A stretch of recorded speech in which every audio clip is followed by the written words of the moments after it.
Assalamualaikum warahmatullahi wabarakatuh. Salam sejahtera untuk kita semua.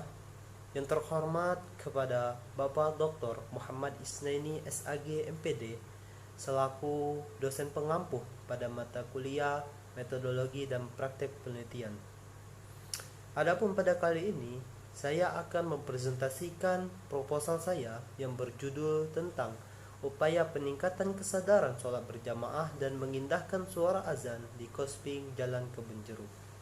Sebelum lebih lanjut, izinkan saya untuk memperkenalkan diri saya terlebih dahulu. Nama saya yakni Muhammad Rifki Pratama, NIM 2020202128 dari Prodi Pendidikan Agama Islam. Adapun pokok bahasan yakni yang pertama, pendahuluan, yang kedua, kajian teori, yang ketiga, metodologi penelitian. Yang pertama yakni pendahuluan.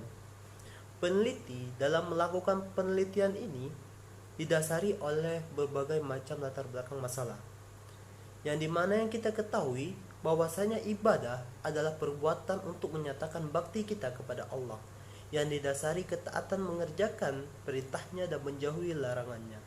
Ibadah juga beragam tindakan dan sikap yang menghargai dan menghormati kelayakan Allah semesta langit dan bumi yang agung.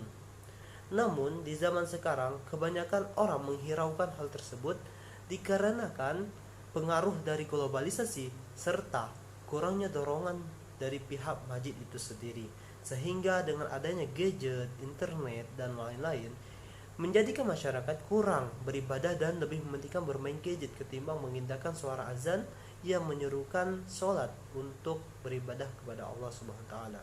Berdasarkan uraian di atas, ibadah menjadi kewajiban bagi setiap muslim, sehingga menurut saya permasalahan terkait kurangnya semangat masyarakat dalam beribadah di sekitaran Kosping perlu diatasi melalui upaya-upaya dalam meningkatkan semangat ibadah masyarakat.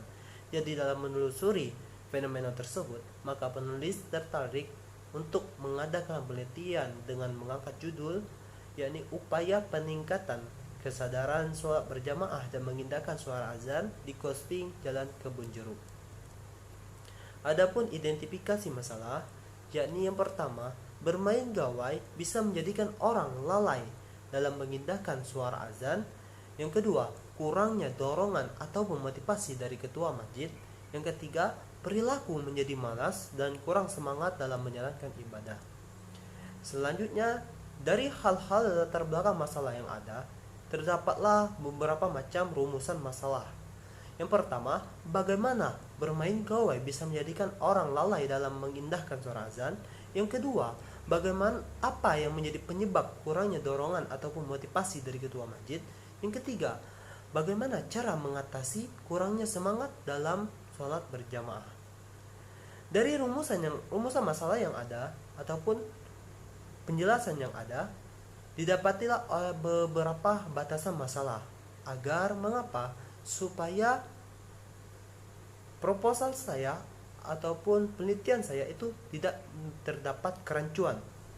Yakni yang pertama, tidak mengindahkan suara azan. Yang dimaksud penulis ialah para masyarakat tersebut tidak mengucap apabila azan berkumandang yang semestinya hal tersebut harus diucap, dan tidak bercakap-cakap ketika azan berkumandang karena ditakutkannya mati dalam keadaan su'ul khatimah. Adapun selanjutnya yakni tujuan penelitian. Yang pertama, untuk menjelaskan bagaimana bermain gawai bisa menjadikan orang lalai dalam mengindahkan suara azan. Yang kedua, untuk menjelaskan apa yang menjadi penyebab kurangnya dorongan atau motivasi dari ketua masjid. Yang ketiga, untuk menjelaskan bagaimana cara mengatasi kurangnya semangat dalam sholat berjamaah. Adapun kegunaan daripada penelitian ini, yang pertama, yakni hasil penelitian ini diharapkan sebagai masukan bagi masyarakat betapa pentingnya sholat berjamaah di masjid dan mengindahkan suara azan. Yang kedua, ya hasil penelitian ini menjadikan sumbangan, berarti sebagai bahan bacaan untuk mahasiswa dan masyarakat pada umumnya, juga dapat dijadikan bahan masukan bagi penelitian selanjutnya. Selanjutnya yang kedua, yakni kerangka dasar teori.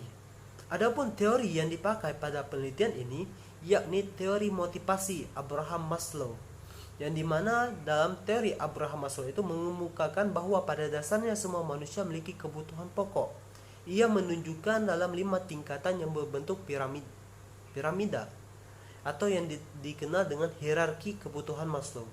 Kebutuhan tersebut dibagi menjadi 5, antara lain yang pertama ada kebutuhan fisiologis, yang kedua ada rasa aman, yang ketiga rasa cinta dan memiliki, yang keempat penghargaan dan aktualisasi diri.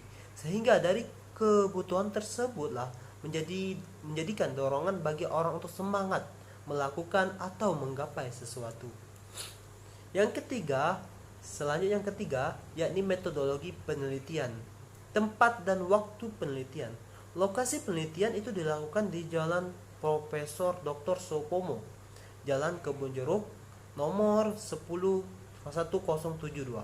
RT 17, RW 4, Pahlawan, Kecamatan Kemuning pada tanggal 30 September sampai 2 Oktober. Adapun metode dan pendekatan penelitian. Pendekatan yang dilakukan yakni pendekatan kualitatif dengan metode studi kasus. Yang selanjutnya teknik pengumpulan data itu menggunakan teknik observasi. Sekian dari presentasi daripada saya. Cuci tangan sampai bersih. Cukup sekian. Terima kasih. Wallahu a'lam bishawab. Wassalamualaikum warahmatullahi wabarakatuh.